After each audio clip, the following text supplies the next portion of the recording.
Gay, cheerful, noisy, quiet, sad, young, a gay child. Gay, adjective.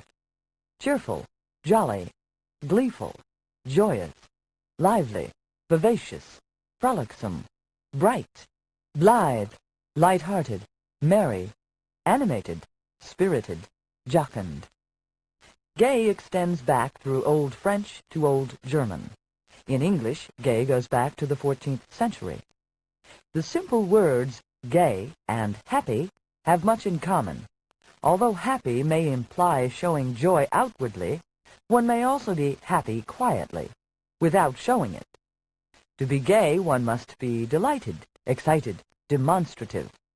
This aspect of the word leads 1% of elementary school students to believe that gay means noisy, loud, clamorous. The adjectives happy, gay, hilarious, and the corresponding nouns happiness, gaiety, and hilarity are similar in meaning, but differ in noisiness, in demonstrativeness. Happiness is the least noisy. Happy means glad, pleased, filled with serene joy. Hilarity is the noisiest. Hilarious means exhibiting loud mirth, boisterous merriment. Gaiety is between the two. It is livelier than happy, but less excited than hilarious. Gay means cheerful, jolly, light-hearted. Forbidden, not allowed, foolish, permitted, popular, required. These things are forbidden. Forbidden, adjective. Not allowed, barred, banned, prohibited, interdicted. In the phrase, these things are forbidden, the word is thought by 1% of elementary school students to mean popular. Popular comes from the Latin adjective popularis, belonging to or beloved by the common people, democratic, from populus, the people. Following the Latin, the English popular may mean belonging to the common people, democratic, as popular government. Or it may mean enjoying the favor of the people, approved by the people as a whole, as in Oliver Goldsmith's History of England, 1771. The first acts of an usurper are always popular. There were two Anglo-Saxon verbs, bidon and beodon. The first meant ask, invite. The second meant command, order. The modern English verb to bid comes from both, and so it sometimes means to ask, invite, request, and is sometimes stronger, meaning command, order. In forbid, the Anglo-Saxon prefix for means not. To forbid is to bid, command, order in the strong sense not to do something. The past tense of bid is bade, as yesterday I bade him go. The past tense of forbid is forbade, as yesterday I forbade him to go. Bid, like swim, has only one syllable, ends with a single consonant, d, preceded by a single vowel, I, and so doubles the consonant before an ending beginning with a vowel. Bidder, bidding, bidden. The same rule applies to polysyllabic words accented on the last syllable, like forbid, which ends with a single consonant, in this case d, preceded by a single vowel, in this case I, and so doubles the consonant before an ending beginning with a vowel. A forbidder, with two d's, is one who forbids. Forbidding is the present participle. Bidden is the past participle of bid, as he was bidden to do it, asked, commanded. Forbidden is the past participle of forbid. Surrender, gave up, lost, lifted, kept, forgot. He surrendered his hat. Surrender, verb. To give up, submit, yield, abandon, relinquish, concede, cede, renounce a claim to, give up possession of. The Latin super, over, shortened to sur, is part of many English words. Surface, from super, over, is the upper side, top face, now sometimes the outside. Surprise, from super and prendere, to seize, means literally to seize upon, take unexpectedly. Survey, from super, over, and videre, to see, means to oversee, look over. Surrender is from the same super and the verb to render, which in turn comes from re, back, and dare, to give. To surrender is to render over, give back over. Relative. Relations, rich friends, resources, neighbors, servants. She has no relatives. Relative, noun. Relation, kin, kinsman or kinswoman. A person connected with another by blood or marriage. Synonyms of the plural, relatives, are family, clan, sept, tribe, race, stock. Relatives who precede one, from whom one descends, are ancestors, fathers, progenitors. Relatives who follow one are descendants, offspring, progeny. In the test phrase, she has no relatives, the word is thought by 1% of elementary school students to mean neighbors. The word neighbor is of Anglo-Saxon origin. By derivation, it means one who lives close by, who dwells nigh another. Nigh, still used in English to mean near, close by, at hand, was once spelled Neigh. This Middle English spelling survives in neighbor, one who lives nearby, close at hand. A relative is related by blood or by marriage, but may live at a great distance. The word relative comes from the Latin re, back, and latus, the past participle of fere, to carry. On first encounter, this irregular verb seems a monstrosity, non-existent in English. Yet the English verb to refer comes from the infinitive fere, to carry, while to relate comes indirectly from the irregular past participle, latus. The corresponding nouns reference and relative come, the first from the present participle ferens ferentis, the second from the past participle, latus. To refer originally meant to carry back, from re, back, and fere, to carry. This original literal meaning is now obsolete, and refer is used today in a figurative way to mean carry the reader's mind back to something previously said, as to refer to an earlier page, to refer to a previous remark. Reference is the corresponding noun, a word or phrase that carries the mind back. The verb to relate, by derivation to carry back, bring back, was also once used with this literal meaning, but is now figurative. Even the idea of carrying the mind back has almost disappeared. To relate is to carry one subject back to another, and so join one subject to another, connect them, associate them. Related means connected, associated, as a subject related to astronomy. Today, the noun a relative most frequently means a person connected with another by blood or by marriage. Nieces, nephews, uncles, and aunts are relatives. Bright, shining, rare, smooth, dim, uncut, bright stones. Bright, adjective. Shining, brilliant, luminous, lucid, vivid, radiant, sparkling, lustrous, glittering, dazzling, lucent, resplendent, refulgent. In a previous version of the multiple-choice test, 1% of elementary school students believed the word bright to mean rich. Rich once meant powerful, mighty. Rich now most often means having a great deal of money, possessing much wealth. In the sense of color, rich and bright are close, and the difference between them is difficult to describe. A rich color is full of color, heavy with color. Leather, mahogany, and red wine are said to be rich in color. Rich implies depth of color. Bright, on the other hand, implies the opposite. A bright color gleams, glistens, shines forth from its surface.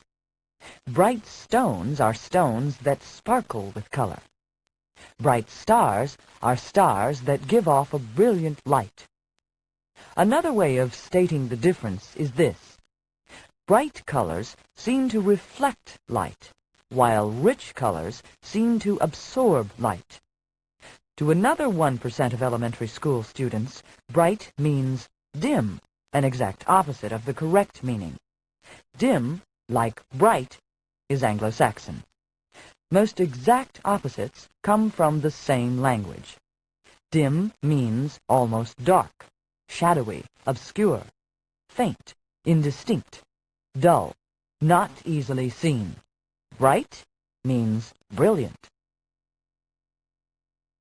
Cut, slit, sucked, held, snapped, tied up. He cut his thumb.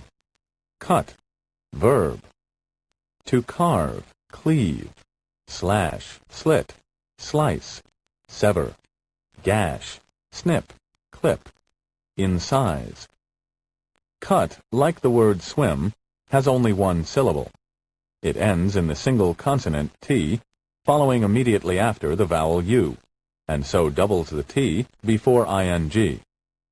Thus, the present participle of cut is spelled with two T's, cutting, as he is cutting the bread. The past is cut, like the present. In the test phrase, he cut his thumb, the word is thought by 1% of elementary school students to mean snapped. To snap is to move fast, stop suddenly, and make a noise.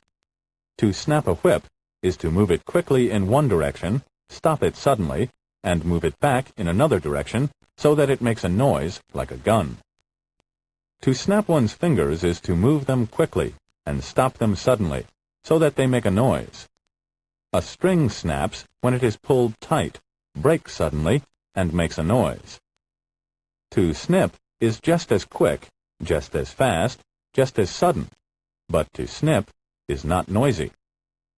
To snip is to cut up quickly with scissors, by making short, sudden cuts. To snip and to cut are almost the same, but one snips with scissors or shears, while one cuts with almost anything sharp. To carve, to hew, to chop, to gash, are all to cut. The verbs to carve and to hew both go back to Anglo-Saxon, to the year 1000 or before. The verb to cut goes back only to Middle English, to about the year 1200, and its origin is uncertain. To carve is to cut artistically, or to cut in slices, as to carve meat at table. To hew is to cut with an axe, to cut with a hatchet, and usually to cut neatly, shaped nicely. To chop is also to cut with an axe, cut by hitting, as to chop down a tree. But to chop is not as neat as to hew. To gash is to make a long, deep cut. To slash is to cut with a sweeping motion, as to slash with a sword. Cut is the general word. One may cut down a tree with an axe, or cut up a tree with a saw. One may cut cheese with a knife, or cut one's finger on the sharp edge of a piece of paper.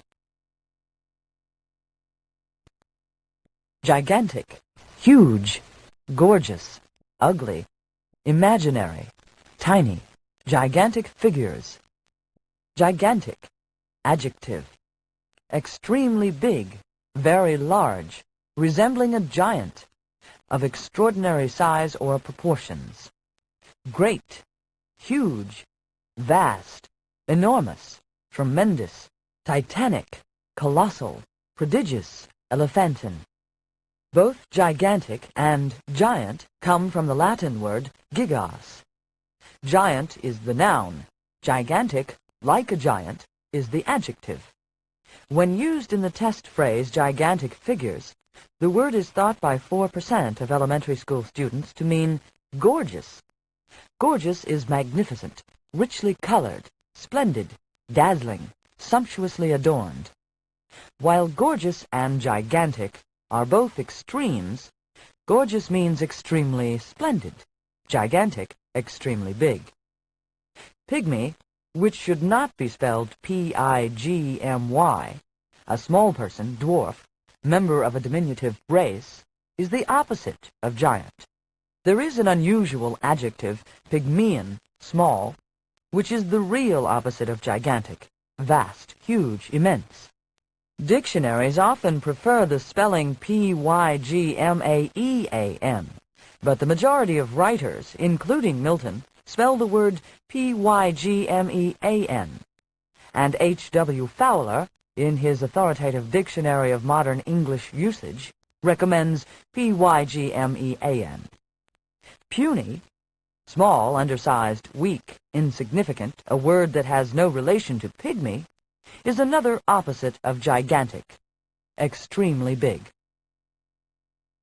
Male, man, life, woman, bag, letter, a strange male, male, noun, a man, boy, he, gentleman, youth, fellow, swain, chap, Tom, masculine animal, member of the virile sex. The words male and male are pronounced alike but spelled differently. Male comes from the same source as the modern French word malle, a trunk used in traveling. The word mail in English originally meant a bag, sack, or pouch. The word then came to mean, more specifically, a bag in which letters were carried. Today, it is used most frequently for the letters themselves. Male, with its different spelling, comes from the Latin musculus, male, the diminutive form of the Latin mus, maris, a man. There are other words pronounced alike, but spelled differently. A sale is the act of selling, giving something to another in return for money. But a sail is a piece of canvas fastened to the mast of a boat and stretched by the wind. A tale is a story, but a tail is something an animal wags behind. A bale is a large pack of goods, but bail is security, pledged to keep a promise. A wail is a ridge in a piece of cloth, but a wail is a moan, lamentation, a mournful cry. The English word female, a woman, lady, girl, she, is the opposite of male, a man. The word female comes from the Latin femella, a young woman, the diminutive form of the Latin femina, a woman. Female was once spelled F-E-M-E-L-E in English, much like the Latin from which it comes, and is still spelled F-E-M-E-L-L-E in French. Female got its present spelling to make it look like its opposite, male, a man. Peak, point, bid, ambition, honor, mark, the highest peak. Peak, noun, topmost point, summit, apex, top of a hill, highest part of a mountain. Peak may be the pointed top of anything. The word is also used figuratively as the peak of his ambition, the top, height, summit. This use of the word in the phrase, the highest peak, may lead 1% of elementary school students to think that peak means honor, and another 1% to think that peak means ambition. Ambition comes from the Latin amb, around, and ire, to go, and originally meant to go around soliciting votes. Peak, pike, and pick are three pronunciations of what was originally the same word. Today, there are still words pronounced sometimes with a long E, sometimes with a long I, and sometimes with a short I. The word creek, a little brook, is pronounced sometimes with a long E, like peak, and sometimes with a short I, like pick. A smooth, glossy surface is sometimes called sleek, like peak, and sometimes slick, like pick. In Middle English, it was spelled S-L-I-K-E, like pike. Peak, pike, and pick all come from the Anglo-Saxon pick, a sharp point. Today, a pick and a pickaxe are sharp-pointed tools used to help dig holes in hard ground. A pike was once a long, sharp-pointed spear. Before guns were used in warfare, many foot soldiers were pikemen. Today, a pike is a long, sharp-pointed fish. A peak is most often a mountain top. Through a curious historical accident, pike and peak, etymologically so close, combine to form the name of one of the highest summits of the Rocky Mountains. Pikes Peak, 14,108 feet in height. It is named after the man who discovered it, Zebulon Montgomery Pike, a soldier and explorer born in the United States in New Jersey in 1779. His father had been a captain in the Revolution. When the boy was 15, he became a cadet in his father's company. After the Louisiana Purchase in 1803, President Jefferson sent the young Pike to explore parts of the new land that had been bought from France. When he returned, he was sent west on another exploring expedition, and in 1806, in Colorado, discovered the mountain now named for him. Ask, invited, held, fed, pleased, refused. She was asked. Ask, verb. To invite, bid, summon politely, request the presence of. Although the word ask, in at least some of its senses, is familiar to everyone, in the phrase she was asked, where the proper answer is invited, 8% of elementary school students believe the word means held. This may be remotely due to the similarity in sound of asked and grasped, or asked and clasped. To grasp and to clasp are both to hold. The verb to ask, which is of Anglo-Saxon origin, has at least 4 different meanings. First, one may ask a question that someone will answer. Second, one may ask help of someone. In this sense, to ask and to offer, another Anglo-Saxon word, are opposites in suggestion. Third, a storekeeper may ask so much a dozen for his goods. In this sense, to ask and to demand are synonymous, except that demand, because it comes from Latin, through French, is more formal than the Anglo-Saxon ask. Fourth, one may ask someone to a party. In this sense, to ask and to invite are synonymous, except that invite, because it comes from the Latin invitare, to invite, is more formal than ask. Height, tallness, figure, youth, strength, weight. He is proud of his height. Height, noun. Tallness, highness, altitude, elevation, measure from the bottom to the top. In the test phrase, he is proud of his height, the word is thought by 1% of elementary school students to mean figure. Figure is a more difficult word and means general appearance, outward form. Height means tallness. Height is the name of a quality. It is an abstract noun. Height is a combination of the adjective high, up, lofty, and the Anglo-Saxon ending th. This th is added to many adjectives to make abstract nouns. Warm is an Anglo-Saxon adjective and means almost hot, not cool, not cold. Warm and the Anglo-Saxon ending th make the abstract noun warmth, the heat that comes from something warm. Wide is an Anglo-Saxon adjective and means broad, not narrow.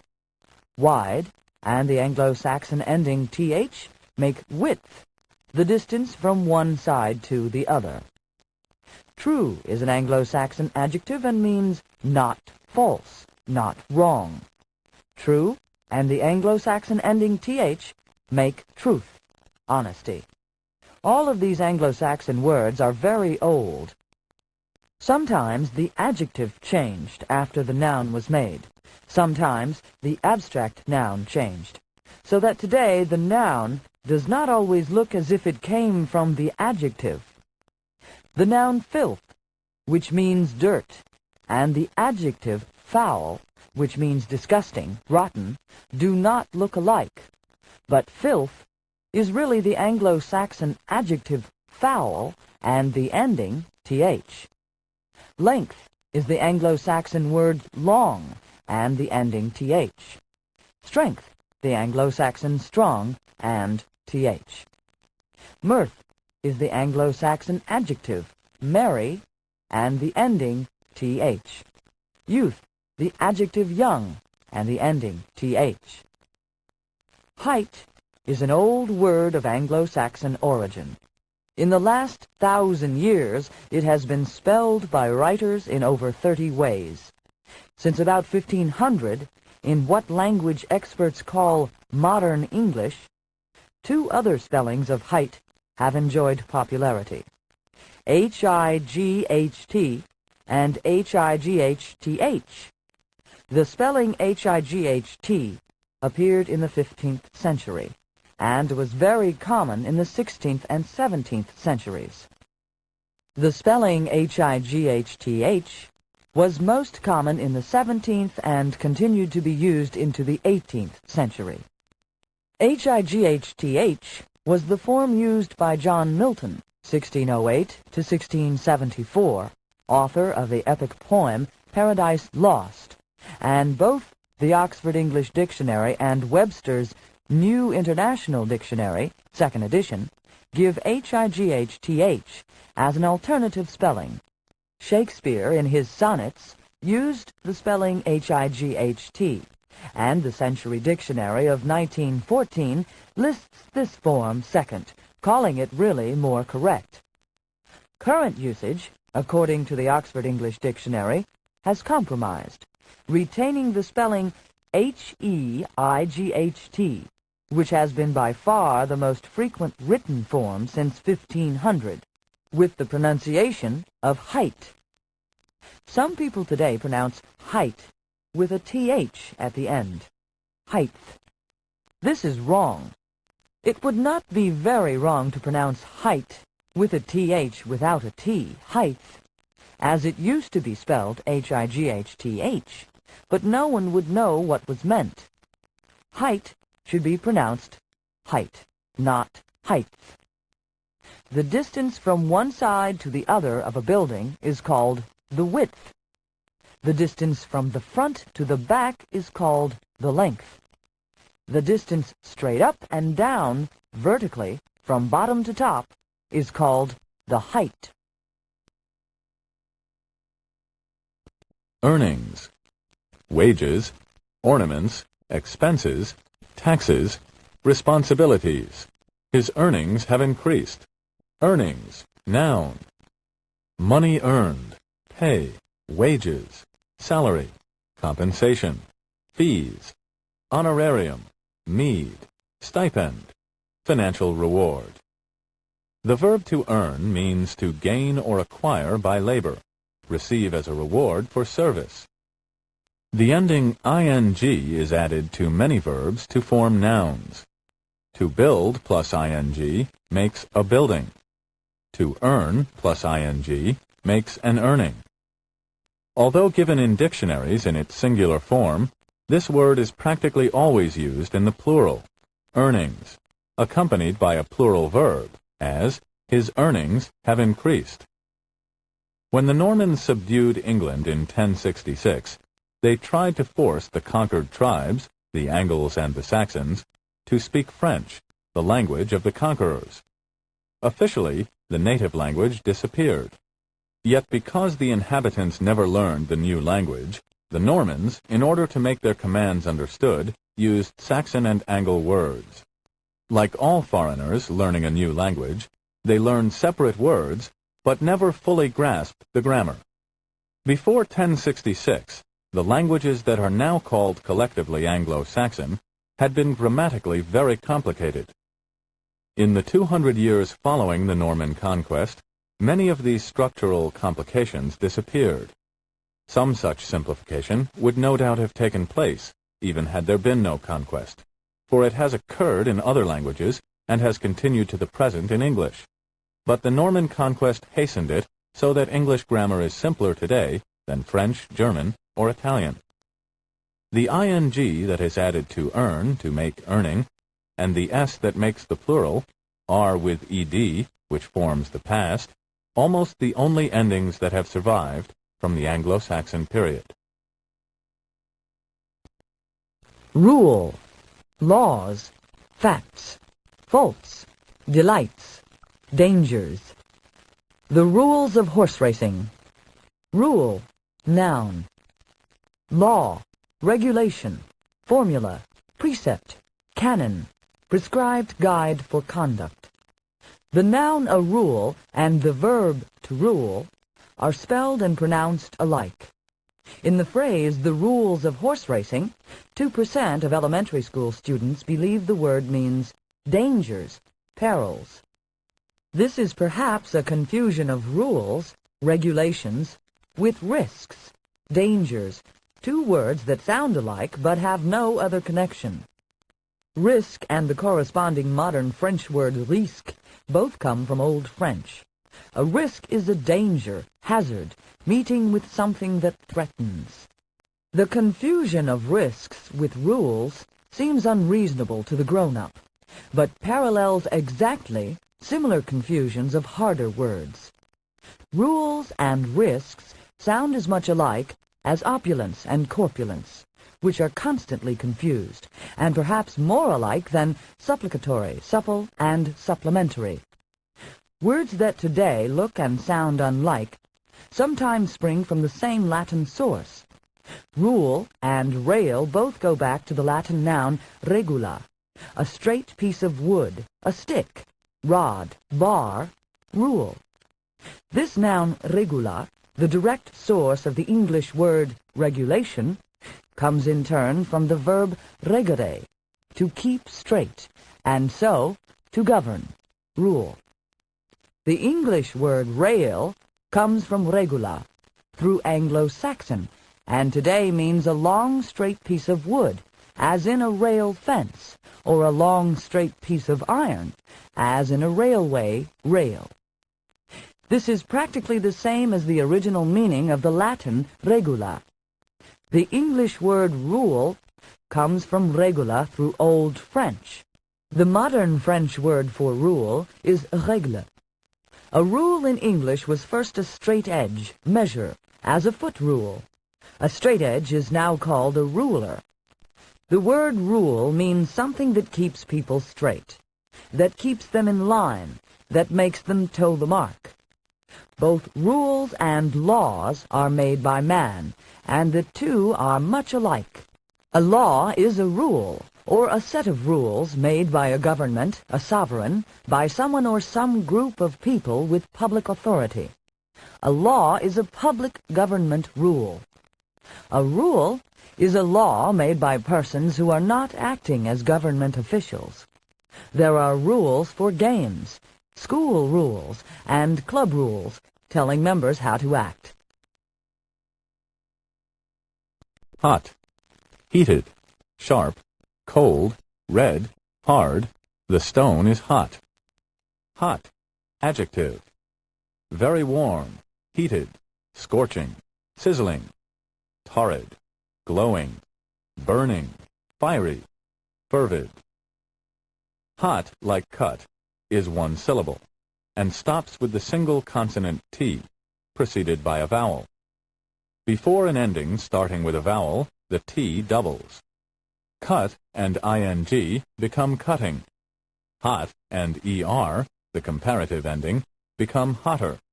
Hot and est, the superlative ending, become hottest. In the test phrase, the stone is hot, the word is thought by 2% of elementary school students to mean red. The compound word, red hot, means very hot, for metals glow red when heated. The stove is red may mean very hot if one is talking about heat, but here red suggests hot, implies hot, connotes hot, yet does not really mean hot. A red house is not hot, a red apple is not hot. Even a red stove may be painted red and may not be hot at all. Something very hot may be almost white and is said to glow with a white heat. Stars in the Milky Way are whiter than stars in other parts of the sky and are believed to be hotter. As a star grows old, it cools and turns yellow, and if the sun were far enough away to look like a star, it would seem yellow. When a star cools still more, it turns red, like Betelgeuse in the constellation of Orion, the shoulder to the left as one faces Orion. Hot and cold are opposites, or antonyms, and are both extremes. Like most short, vigorous words needed every day, both hot and cold go back to Anglo-Saxon. Warm and cool are between them. Hot, warm, cool, cold are in order of temperature. Mixture, combination, painting, meal, medicine, salad, a good mixture. Mixture, noun, a combination of various kinds of things. Medley, hodgepodge, jumble, miscellany, blend, aggregate, pasticcio, pastiche, olio, farrago, potpourri. Mixture is from the Latin mixtus, the past participle of miscere, to mix. From miscere come also the English noun miscellany, a collection of all kinds of things, and the unusual adjective miscible, capable of being mixed. Both a mixture and a compound are composed of ingredients. In a compound, the ingredients lose their own identity and unite. Water is a compound of oxygen and hydrogen. In a mixture, the ingredients remain unchanged, do not unite chemically, and can usually be separated again mechanically. Kettle, pot, tea, drum, fish, water. Bring me the kettle. Kettle, noun. A metal pot, cauldron. Vessel usually made of iron, copper, or aluminum, and used for boiling foods. A kettle and a pot are very much alike. Pot, like kettle, is Anglo-Saxon. But the word pot may also have the same great-great ancestors as the Latin verb potare, which means to drink. From potare come many difficult English words, such as potion, a drink, sometimes of medicine, and potable, good to drink, drinkable. A pot was once a drinking cup. Even today, a pot is more refined, more social than a kettle, for a kettle is usually larger and cruder, and often used like a cauldron for cooking over an open fire. Thus, one brings the teapot into the dining room, but the tea kettle belongs in the kitchen.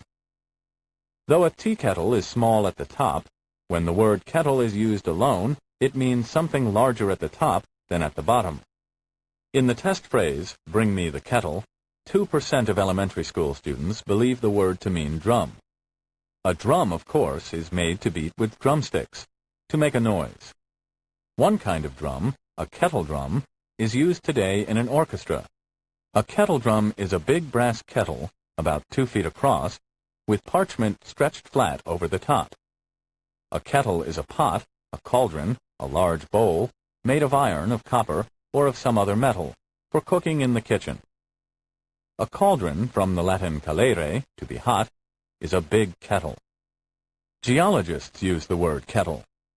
When a glacier melts, a great piece of ice sometimes breaks off and is carried away by the stream of water running from the melting glacier. Later, this piece of ice may be left somewhere at the side of the stream, and dirt pile up around it and finally over it until the ground is level above it. When the piece of ice underneath melts, the ground above it sinks, leaving a hole, depression. Geologists call this kind of hole a kettle. The first cooking kettles, known to have been made by early humans, were of baked clay. Pieces of them have been dug up along the coast of Denmark.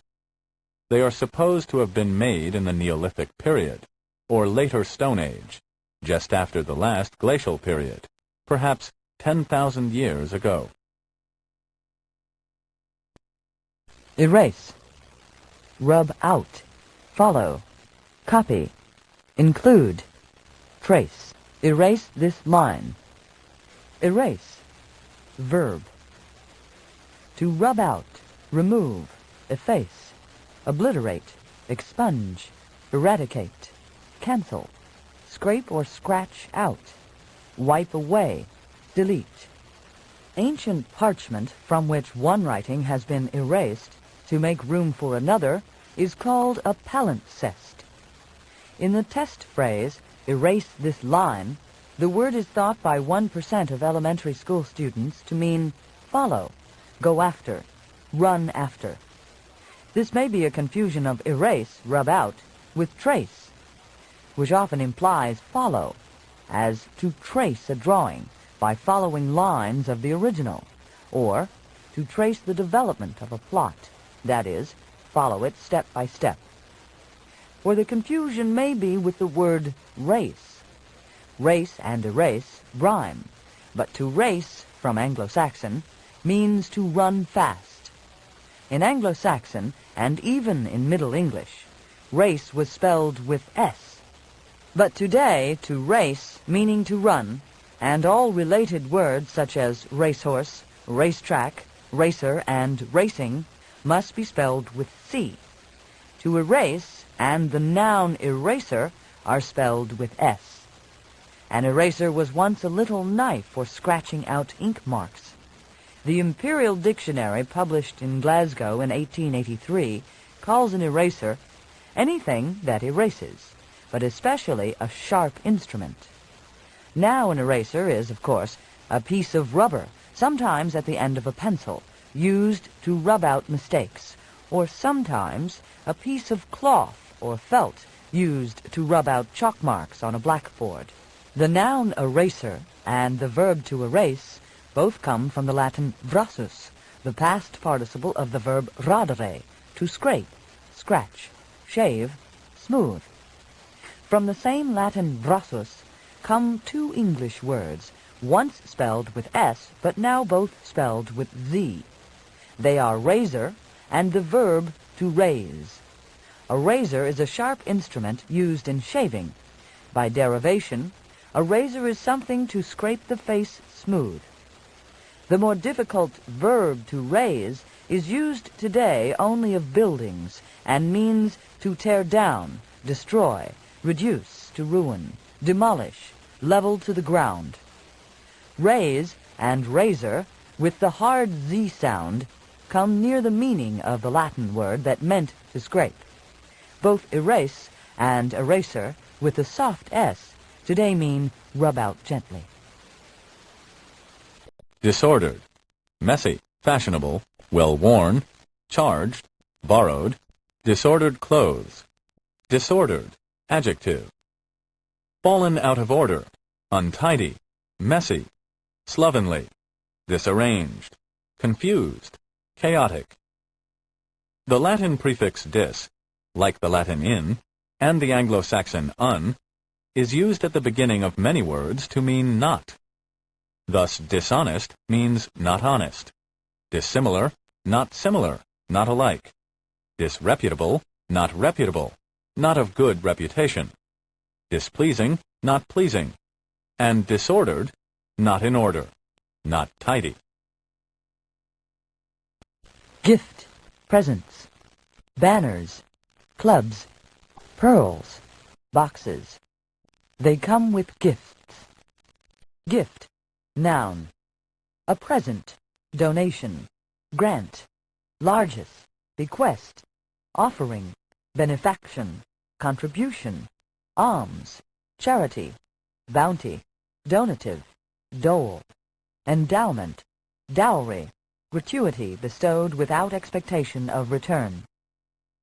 In the test phrase, they come with gifts, the word is thought by 3% of elementary school students to mean boxes. A child sees a box, but hears it called a gift, or receives a gift, and hears it called a box, without appreciating the precise difference in the two words. Nor is this the only occasion when box and gift have been confounded. In England, Boxing Day really means Giving Day. One seldom hears the phrase now, but Boxing Day was the first weekday after Christmas, when the master and mistress of an important house gave money to their servants. Boxing Day got its name in the following manner. Almost from the beginning of Christianity, small boxes, often with a slot in the top, were placed around churches to collect small gifts of money. These boxes were opened on Christmas Day, and the money was given away to the poor on the next day. From this, Boxing Day, the day of the boxes, came to mean the day on which money was given away, even if the money had not been collected in a box at all. Today, a box is a case, chest, package. A gift is something given. Both the noun a gift and the verb to give come from the same Anglo-Saxon source. In Anglo-Saxon, the noun a gift meant marriage. Today, a gift is a present, anything given without expectation of return. Address. Spoke to, amused, avoided, gathered, convinced. She addressed the group. Address. Verb. To speak to, lecture to, deliver a prepared speech, direct spoken words to. Address comes from the Latin ad, to, and directus, direct, straight. To address, harangue, and lecture can all be used without the preposition to. Thus one can address, harangue, or lecture a group. Of the three, only lecture can be used with the preposition to. She lectured the group, without the preposition, means, as the phrase is usually employed, she took them to task, reproved, censured them.